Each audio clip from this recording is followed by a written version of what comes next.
All right, last game before we get to the predictions and everything.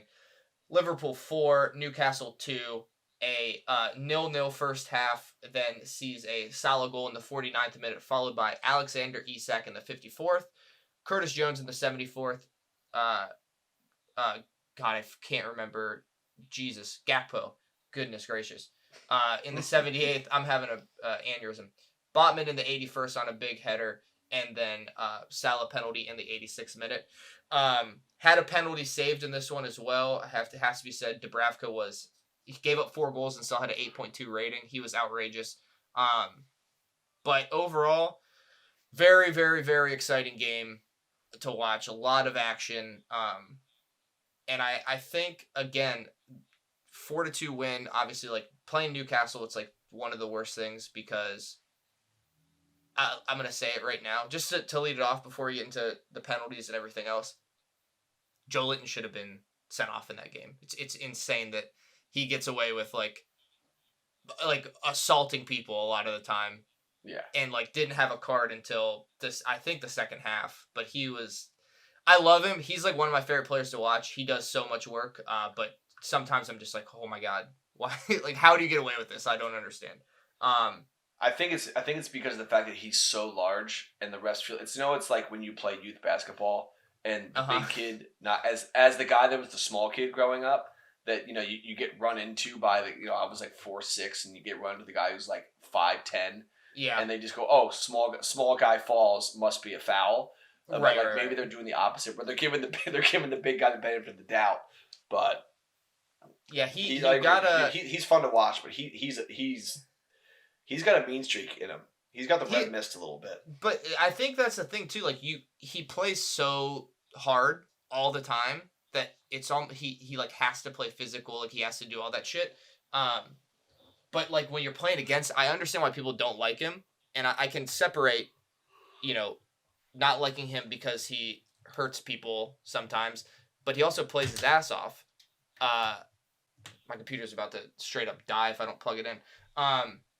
He's an interesting guy. He's a tough player, but at that game I was mad as shit at him. I was like, Jolene, you're kind of being a thug a little bit, The first penalty, the one that Salah missed, I think it's 100% a penalty. I don't know how it isn't a penalty. It was, but people are up in arms about it. Doesn't matter. He missed it anyway.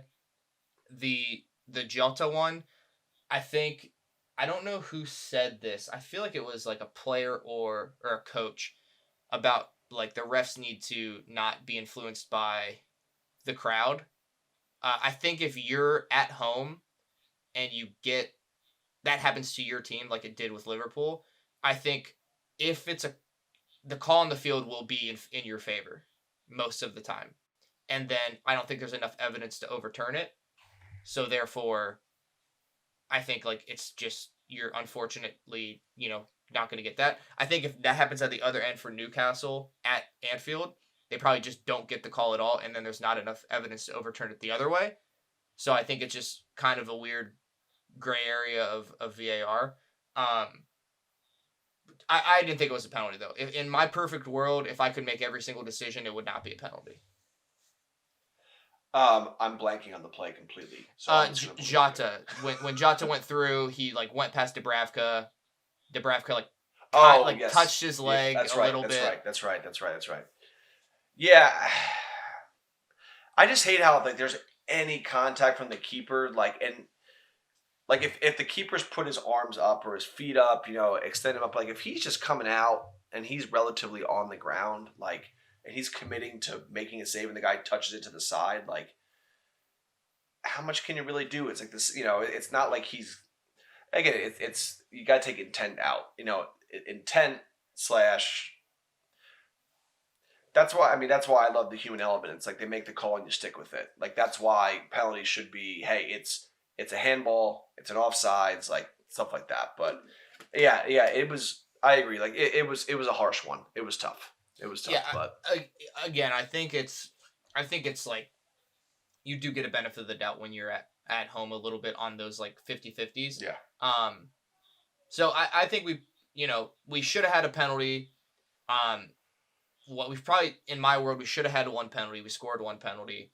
Dubravka saved the other one, whatever. I think overall, insane game by Salah. I know Nunes has a really good rating. He was a 7.9 with an assist. God, he was pissing me off. I mean, I love him. He does so much shit, but at the same time, you have to score some goals. Like, you have to score these chances that he's getting. I hope now that Salah's gone, like, somebody in that front and that four, striker or four attacking players up front, like, step up. I think it'll probably be Jota because he's clinical. Diaz looked good. We're going to miss Endo a lot. I thought he was really, really, really good. But then, I think I came away from that game, and I know we had literally put like a 7.27 XG on them, but I feel the past like month I felt so bad for them because they just have to, the same guys play every single game for the most part, and they just have to be dead tired. Like, they have to be exhausted. And that's what I know. I've said it, and I think all of us at some point earlier in the season had said it. The best thing that could happen to them is crash out of Champions League. Like, it's because they're not deep. They're not. You talk about what makes clubs great. Like, you look at you guys. You look at City, why they're there for so long. Like, look at the depth that they can throw together and compete in all these competitions. Or when De Bruyne gets hurt. But the ability to rotate squads and still have the same level is really important. And, we were talking about, it's what we were saying earlier, like you and boy, you've caught, or was Forrest caught them at a good time. Like, they're tired. You just came out of Champions League. You're playing those midweek games. And now you're hitting the Christmas period. Like, there has to be such a significant drop off between, from the first team to the second team, like with City so deep, you can put an Oscar Bob in or a Rico Lewis, and you can, it's like when you're 8, you put your worst player in left field or right field, like you can kind of hide someone a little bit and build a game plan to protect them, because everyone else, the depth around them is so good, and that takes time. Yeah. Newcastle, I'm sure, they'll be in or out of Europe next year, but if they're out, I can see them being top 4 again the next season. Just because you're playing less, and you can build a squad. Like, you can build a team to go Champions League once, but the sustainability of that, like, is obviously, like, you look at what happened to Wolves a few years ago when they had that sick run in Europa, and then you look at Burnley right before they got relegated. Right, that was because that was 2 seasons before they got relegated. They finished 6th. Like, that's sick. But they can't sustain it. And that's kind of Newcastle's having that on a less severe level. Like, they're going to be just fine long term, but yeah, I mean they're going to have all the money in the world too at the same time. I had one question for you because I saw because I heard a Villa fan on Saturday was bitching that they should be in first place and should have 50 points. They were doing the ifs buts, what ifs buts and coconuts. Like, if we didn't lose to United and draw this, whatever. So I saw something on Instagram where it was on ESPN or something. It's like every league leader and then whatever rating, percentage, who's going to win the league. It says Liverpool top of the table, and it gave City the 83% chance to win the league, or likelihood to win the league. Where do you stand on that fence? 83? It said 83%. Yeah, I was shocked. I wasn't shocked to see City. The percentage shocked me. So, but because the thing is, I'm thinking Arsenal still are definitely have a percentage for sure. So that means like we're not even the full 17. So like we're like 14 maybe, or like 10 and they're 7 or something like that. The thing is, I know we have Arsenal away, Villa away. We play City at home, so they have to come here. We play Spurs at home, play Brighton at home. Got to go to United. We beat Newcastle both ways. A lot of those top 10 teams, we have Chelsea at home as well.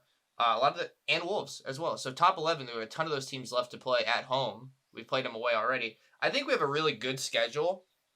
The problem will be we're gonna have to play Arsenal away without Salah. I'm almost certain. Yeah. It's definitely in the FA Cup. I don't think we're going to run the first team out there. But if we can get through this period with him and Endo both gone, I don't know if we're going to do anything in January. Probably not. I think we should be, if I'm thinking like 3 teams in there, I think it should be more like City 60, us 30, Arsenal 10 would be my general, bet there. But I definitely still think City are favorites for sure. Like, Yeah. they get De I'm Bruyne. just- yeah, I was They just get De curious your Bruyne take. back, and he's playing 80%, 85%. Yeah, they're definitely still the favorites, 100%.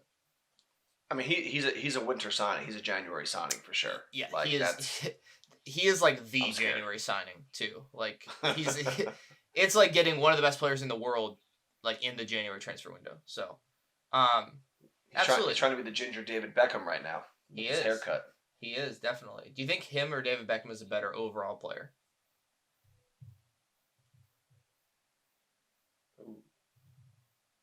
I think this is. Yeah, I was gonna say. I think Beckham's. No, great, I was but- thinking.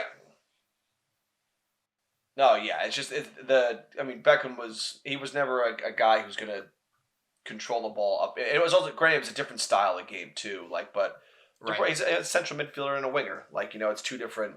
What Beckham can do with the ball, De Bruyne can do, which is what's insane. Like that they can put the ball on a fly's head, 70 yards downfield, which is insane.